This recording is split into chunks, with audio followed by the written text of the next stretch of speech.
पुणे जिल्ह्यातील दौंड पंचायत समितीच्या सभापती पदाच्या निवडणुकीत राष्ट्रवादी काँग्रेस पक्षाच्या मीना दिनकर धायगुडे, उपसभापतीपदी सुशांत सुनील दरेकर यांची बिनविरोध निवड करण्यात आली आहे। दौंडच्या पंचायत समितीच्या सभापती पदाच्या निवडणुकीत राष्ट्रवादी काँग्रेस पक्षाच्या मीना दिनकर धायगुडे तर उपसभापतीपदी सुशांत दरेकर यांची बिनविरोध निवड करण्यात आली। निर्धारित कालावधीत या दोघांचे सभापती आणि उपसभापती पदासाठी अर्ज आल्यानं या दोघांची बिनविरोध निवड करण्यात आली।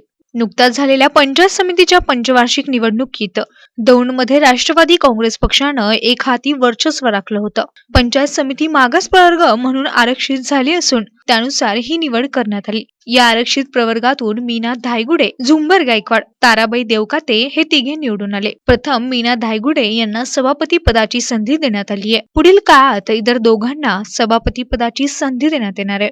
दौंड पंचायत समितीच्या 12 जागा असून यापूर्वी झालेल्या निवडणुकीत माजी आमदार रमेश थोरात यांच्या राष्ट्रवादी काँग्रेस पक्षाला 11 आणि विद्यमान आमदार राहुल कुल यांच्या रासपा आणि भाजप RPIच्या महायुतीला फक्त 1 जागा मिळाली होती। त्यामुळे ही पंचायत समिती राष्ट्रवादीच्या ताब्यात आली। सभापती आणि उपसभापती यांनी यावेळी आपल्या प्रतिक्रिया दिल्या। राष्ट्रवादीचे अध्यक्ष पवारसाहेब, जिल्हा पवार, सुप्रियाताई सुळे, माजी आमदार रमेश थोरात, वैशालीताई नागोडे, अप्पासाहेब पवार आणि आपल्या दौंडच्या सगळे ज्येष्ठ नेते यांच्या मार्गदर्शनाखाली हे जे काही मला करता येईल सर्व कामं करणार, जनतेची कामं